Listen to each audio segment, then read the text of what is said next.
You cannot manifest abundance and affluence if your house is dirty and cluttered. The tips I will share with you will greatly help you unlock wealth and prosperity.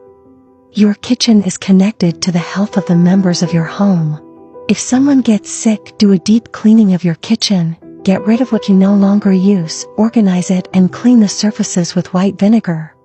The bathroom is connected to finances and the flow of money in the home.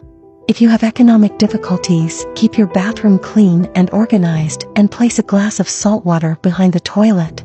This will open your paths to abundance and eliminate blockages.